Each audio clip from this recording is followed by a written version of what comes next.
I will restore the captivity of my people Israel, and they will build the ruined cities and live in them.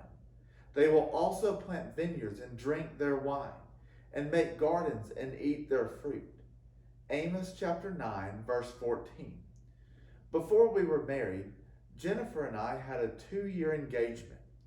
We used that time to not only plan the wedding, but also build our relationship stronger in the Lord and prepare for our future. I was a December graduate, and the wedding was slated for May, which meant we had about 6 months of me working before we were married. When we looked into getting a place to live, Jennifer's dad suggested that we buy his grandfather's old farmhouse and land. It was about 110 acres with a 150-year-old farmhouse. I remember the first time I walked in. It smelled bad. The people who had been living there had been put in a home about a year prior, and no one had cleaned the house. There was rotten food and garbage.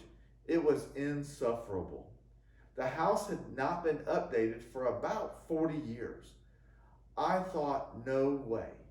And then I looked over at Jennifer and thought, oh no. The light was on in her eye. She could see that old house as something beautiful. That began 6 months of intense work, and we only had about an $8,000 budget. We cleaned, painted paneling, and we got lucky when we pulled up the carpet, only to find the original hardwood underneath. Not only that, it was poplar in some rooms and cedar in others. Jennifer was right. The house, when we were done, was beautiful. As I mentioned before, we both love Fixer Upper. Maybe because now we've had 2 Fixer Uppers under our belt. Joanna Gaines once said, if you can't find happiness in the ugliness, you're not going to find it in the beauty either. And that house was hideous to me. We had some of our greatest happiness. Do we do that with our own selves? Is there a dark, deadened area of your life that you've been trying to close off that needs to be fixed up? Too many memories? Too much pain? A world of embarrassing choices that would kill you if people knew? What if we allowed the Lord to fix up those areas in our lives? If we allow God and his healing purposes to become involved, he can breathe new life into the most damaged parts of us. Damaged memories, cradled in his hands, can still hold signs of life.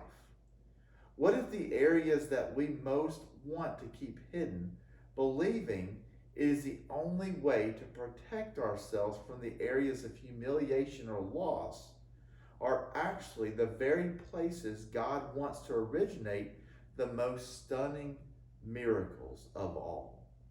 What if your best opportunities to explain his greatest to others won't come from the pristine places, but the rusty ones that have received a fresh touch from his spirit inside?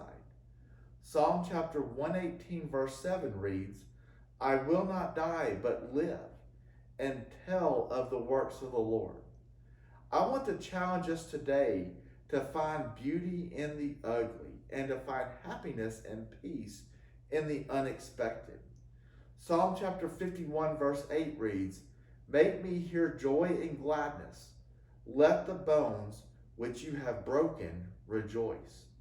I hope that by allowing God to fix up my broken life, that he will find good bones underneath, and that when he is done, I will shine for him.